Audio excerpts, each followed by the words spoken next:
Calon Wakil Presiden nomor urut 2 buka suara soal perubahan format debat Capres-Cawapres. Gibran mengaku telah menyiapkan bahan untuk debat. Gibran pun membantah jika dikatakan diuntungkan dengan perubahan format debat calon wakil presiden. Ya kita kan ngikut aturan KPU juga. Kan saya juga nggak tahu update-nya di sana seperti apa. Kita ngikut aja kok ya. Mas, tapi prefer didampingi Pak Prabowo atau mending sendiri sih, Mas? Sama aja sih. Sama aja. Nggak ada yang menguntungkan siapa-siapa kok.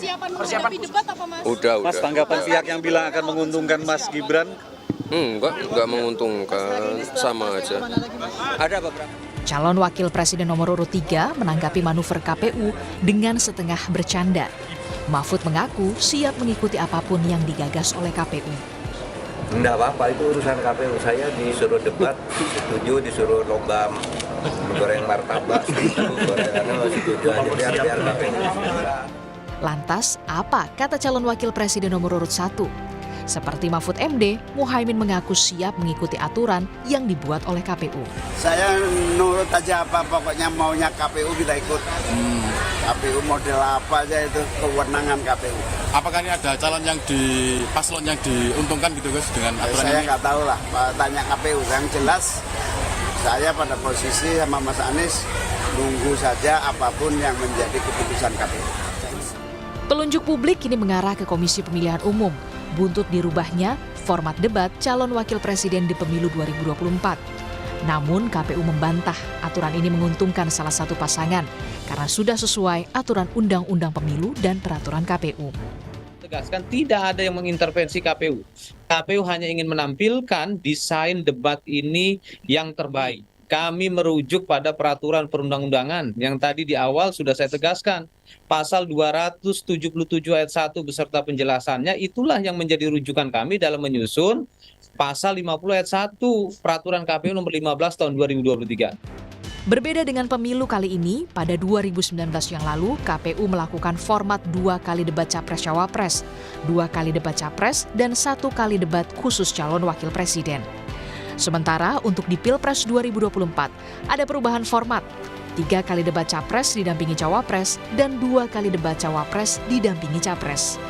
Anggota Dewan Pembina Perludem meminta KPU untuk konsisten menjalankan aturan 3 kali debat Capres dan 2 kali debat calon wakil presiden. Tapi yang berdebat itu tetap harus dengan formula 3 Capres dan 2 Cawapres begitu. Jadi ketika disebutkan memang 3 kali Capres, 2 kali Cawapres, ya ikuti saja ketentuan yang sudah ada.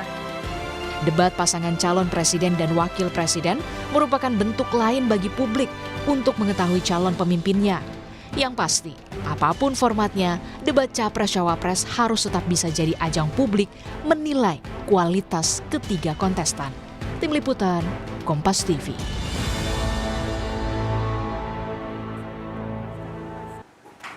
Lalu bagaimana Perludem memandang perubahan format 2 kali debat Cawapres ini, kita bahas lebih lengkap bersama dengan Direktur Eksekutif Perludem, Hoirunisa Nur Agustiati. Selamat sore, Mbak Hoirunisa. Selamat sore, Mbak. Mbak, kan kalau KPU bilang sebenarnya tidak dihilangkan, yang beda hanya Cawapres ini didampingi, aktor utamanya, poros paling banyak tetap untuk Cawapres. Tapi kalau dari Perludem melihatnya sebenarnya ini tetap sesuaikah dengan undang-undang dan juga PKPU? Ya, kalau kami ya tadi undang-undang itu kan mengatur bahwa memang debat ini adalah salah satu metode kampanye yang difasilitasi oleh negara melalui KPU. Nah, kemudian dalam penjelasan diatur bahwa debat itu 5 kali, 3 kali Capres, 2 kali Cawapres. KPU juga mengatur di PKPU-nya demikian. Nah, sehingga ya sudah mengikuti saja apa yang sudah diatur dalam regulasi tersebut. Nah, memang kemudian dalam PKPU juga disebutkan gitu ya, bahwa dalam memformulasikan debat ini KPU bisa berkoordinasi dengan DPR gitu ya, lalu misalnya juga bisa berkoordinasi dengan LO Team dan sebagainya. Tapi koordinasi ini kan tidak mengubah aturan hukumnya. Aturan hukum yang sudah diaturnya ya tadi yang disebutkan di undang-undang dan juga di dalam PKPU. Sehingga kalau memang berubah formatnya, ya berubah juga harusnya regulasinya. Kan KPU bekerja ini kan sesuai dengan regulasi ya. Nah, di sisi yang lain, sebagai publik kita juga ingin melihat sebetulnya dalam menyampaikan visi misi dalam proses debat ini bukan hanya sosok si calon presidennya, tapi juga calon wakil presidennya gitu ya, mereka bisa spontan menjawab dan sebagainya. Kalau kemudian alasannya adalah untuk melihat teamwork, untuk melihat kekompakan, ya itu tentu penting mereka berpasangan harus kompak gitu ya, tapi juga bagaimana mereka bisa, kan dalam debat ini kan nanti kita nggak hanya lihat sedalam apa mereka menguasai visi misi atau gagasan, tapi juga artikulasi gitu ya, bagaimana mereka spontan menjawab, hal-hal seperti itu kan yang juga akan dinilai oleh publik dalam acara debat nanti. Oke, artinya apakah Mbak Hoirunisa melihat kalau didampingi tidak ada yang khusus gitu untuk cawapres ini berdampaknya apa? Apakah akan mengurangi tingkat pemahaman publik terhadap paslonnya atau gimana? Iya, publik sebetulnya kan dalam menilai ini menilai dua-dua sosok ini ya, maksudnya capresnya sendiri, cawapresnya sendiri. Kalau kemudian didampingi ya artinya kita tidak bisa melihat ketika mereka harus sendirian tuh bagaimana, karena misalnya tadi akan ada situasi misalnya presidennya lagi keluar negeri, kan wakil presidennya yang ada di Indonesia untuk in charge gitu misalnya. Nah, hal-hal seperti ini kan sebetulnya bisa dilihat dalam proses debat ini gitu ya, apalagi kalau kemudian nanti pasangannya juga dikasih porsi bicara gitu. Jangan-jangan kalau misalnya nanti dikasih porsi bicara juga walaupun sedikit, nanti malah terlihat misalnya yang satu lebih mendominasi daripada yang lain gitu misalnya. Nah, kan ini malah tidak memberikan kepada publik kesempatan untuk menilai lebih mendalam dari masing-masing pasangan calon ini gitu. Justru kita sekarang waktu kampanyenya singkat, hanya 75 hari, 2019 yang lalu kita kampanyenya hampir 7 bulan. Pemilih punya banyak waktu. Nah, tapi kan kita sekarang hanya 75 hari nih, waktunya singkat bagi pemilih. Nah, oleh sebab itu KPU penyelenggara pemilu ya perlu memfasilitasi kebutuhan pemilih itu untuk bisa menilai dalam waktu yang singkat gitu ya. Itu yang harusnya difasilitasi oleh penyelenggara pemilu. Oke, jadi waktu kampanye singkat bukan hanya jadi tantangan buat paslon, tapi juga untuk pemilih ya. Gimana cara kita bisa mengenal lebih jauh, salah satu lewat debat. Nah, tapi kalau untuk masing-masing paslon dari perubahan format debat, apa dampaknya bagi mereka, Mbak? Iya, dampaknya adalah ya justru tadi ya, kalau saya melihatnya dampaknya ya publik tadi, mereka malah tidak bisa dinilai secara mendalam oleh publik gitu. Justru jangan-jangan ini merugikan bagi tiga-tiganya gitu ya, karena publik nggak jadi dapat informasi yang utuh, bahwa kemudian ya bisa saja gitu ya ada inisiatif-inisiatif dari masyarakat mengundang langsung gitu ya, misalnya kayak mahasiswa, BEM dan sebagainya, tapi kan itu tidak bisa dilihat secara luas. Dalam debat ini kan nanti KPU bekerja sama dengan stasiun TV nasional, disebarluaskan di TV nasional, bahkan mungkin radio-radio yang jangkauannya lebih luas gitu loh, bisa lebih luas jangkauannya kepada publik. Nah, justru kalau kemudian nggak dapat informasi ya tiga-tiganya ini bisa merugikan sendiri, bisa merugikan bagi si ketiga pasangan calon ini gitu loh. Jadi publik nggak bisa melihat utuh sebetulnya bagaimana performa mereka. Oh, oke. Berarti malah justru merugikan tiga-tiganya. Tapi kalau kan ada juga tudingan-tudingan dari luar, kalau ini menguntungkan salah satu paslon sebenarnya. Kalau Mbak Hoirunisa setuju nggak? Ya, penilaian publik saya rasa dari polemik ini di media sosial tone-nya negatif gitu ya. Tone-nya justru menginginkan debat kita, kampanye kita tuh naik kelas gitu. Bisa kan selama ini kita selalu mengatakan jadi pemilih yang berdaya, jadi pemilih yang well informed gitu ya. Nah, justru dengan debat-debat dengan metode kampanye yang seperti ini gitu ya, yang dialogis, yang bertukar gagasan, tukar ide dan lain sebagainya. Ini kan juga sebetulnya yang diatur dalam Undang-Undang Pemilu. Undang-Undang Pemilu kan mengatakan kampanye itu pendidikan politik yang dilakukan secara bertanggung jawab. Ya, pendidikan politik itu yang melalui cara-cara seperti ini gitu. Jadi kita kan nggak ingin kampanye kita tuh selalu misalnya sifatnya hiburan gitu ya, hanya menunjukkan citra diri di media sosial.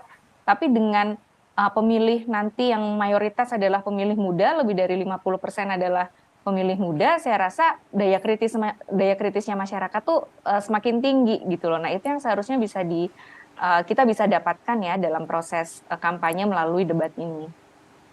Oke, Mbak, kan juga semua mata tertuju ke KPU nih soal debat capres dan juga cawapres. Ada yang juga menuding kalau jangan-jangan ada intervensi sebenarnya. Perludem setuju juga nggak dengan pandangan itu? Ya, asumsi itu atau dugaan itu tidak bisa dihindarkan, Mbak, karena memang dalam beberapa kasus ya, misalnya kita melihat memang KPU ini tidak memutuskan kebijakannya secara mandiri. Misalnya kemarin soal keterwakilan perempuan, soal pencalonan mantan terpidana gitu ya, bahwa KPU dalam membuat kebijakannya, membuat keputusannya itu memang perlu inklusif, perlu berdiskusi dengan DPR misalnya, dengan pemerintah, dengan perwakilan peserta pemilu misalnya, dengan masyarakat sipil, itu memang perlu dilakukan. Tapi sebagai lembaga yang dijamin independensinya dalam konstitusi kita mengatakan bahwa penyelenggara pemilu itu bersifat nasional, tetap, dan mandiri. Segala keputusan seharusnya diputuskannya oleh KPU itu juga secara mandiri dan independen gitu ya, sehingga ya tidak terjadi polemik-polemik seperti ini. Dan KPU kan kemudian sekarang harus menjelaskan berulang-ulang nih kepada publik kenapa formatnya diubah gitu ya, apakah ada intervensi dan lain sebagainya. Karena keputusannya tadi mungkin juga yang belum matang gitu ya, mungkin secara internal keputusannya juga belum matang, tapi sudah disampaikan kepada publik dan sekarang jadi polemik, dan publik sekarang banyak mempertanyakan di tengah wacana pemilu harus netral, pemilu jangan curang. Akhirnya kan penyelenggara pemilunya jadi keseret-seret juga nih dalam polemik yang sekarang ramai dibicarakan di masyarakat, di media sosial misalnya. Oke, dengan sudah cukup banyak juga kritik, kemudian juga pandangan atau sentimen negatif dari publik soal adanya perubahan format. Kalau dari Perludem sendiri ngelihatnya, apa yang masih bisa dilakukan KPU untuk menepis sentimen-sentimen negatif di kalangan publik? Ya, menurut saya KPU perlu segera firm ya, ini metode debat formatnya akan seperti apa. Karena waktunya sudah tidak banyak lagi ya, debat pertama kan rencananya kurang dari seminggu lagi ya, tanggal 12 kan semingguan lagi, harus segera dipastikan formatnya akan seperti apa. Karena berbeda dengan penyelenggaraan pemilu-pemilu sebelumnya gitu ya, kalau di pemilu sebelumnya itu tahapan, program, jadwal, itu kita sudah bisa ketahui sejak awal sekali tahapan pemilu. Nah, tapi sekarang ini ada yang berbeda nih. Jadi untuk jadwal itu ya baru akan disusun ya, timeline itu baru akan disusun oleh KPU kalau sudah dekat hari H-nya. Nah, tapi tadi kita berkejaran dengan waktu.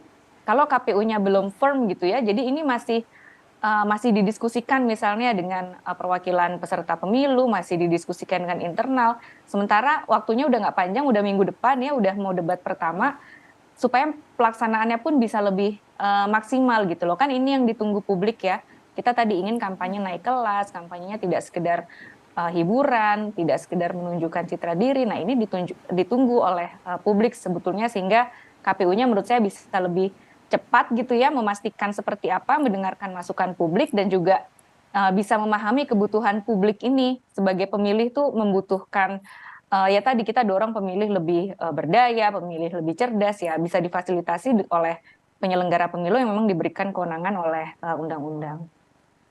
Nah, bahkan tadi juga disinggung ya, kan tanggal 13 ya debat perdana, artinya sekitar 8 hari lagi. Tadi juga sudah dibilang sama Mbak Hoirunisa, waktu singkat sekali. Tapi masih cukupkah waktu kalau misalnya KPU mau mengembalikan atau mau semakin menegaskan formatnya seperti apa? Masih cukup waktunya? Ya, dalam hari-hari ini ya, setidaknya ya sudah harus bisa dipastikan formatnya akan seperti apa gitu. Jadi tidak perlu menunggu lagi, karena bagi si peserta pemilunya gitu ya, bagi pasangan calon ini kan juga perlu ada kepastian. Yang namanya penyelenggaraan pemilu itu prosedurnya harus bisa dipastikan, predictable procedures, unpredictable result gitu. Jadi setiap tahapan, tanggalnya, formatnya, metodenya itu harus fix jauh-jauh hari sebetulnya sebelum tahapannya kita masuk ke tahapan itu gitu ya. Karena ya butuh kepastian hukum juga kan, bagi peserta pemilu, bagi pemilih, bagi stakeholder lainnya, itu kan perlu ada kepastian. Jadi ini yang karena tadi regulasinya kan sebetulnya tidak berubah ya, undang-undang pemilunya tidak berubah gitu ya, kita pakai undang-undang pemilu yang sama dengan pemilu 2019 yang lalu. Jadi sebetulnya kalau yang di 2019 yang lalu itu dirasa cukup baik, ya menurut saya tidak perlu ada perubahan yang signifikan gitu ya, karena pada waktu itu pun juga tidak masalah kan dengan format sebelumnya. Undang-undang yang nggak berubah, PKPU-nya pun saya rasa juga sedikit saja perubahannya. Jadi ya tadi kenapa perlu ada perubahan yang justru menimbulkan polemik gitu di masyarakat. Baik. Oke, artinya dalam waktu 75 hari masyarakat juga berharap bisa lebih mengenal jauh, terutama lewat debat Capres dan juga Cawapres. Mbak Hoirunisa, terima kasih banyak waktunya untuk Rumah Pemilu Kompas TV. Terima kasih, dan selengkapnya saudara, Rumah Pemilu akan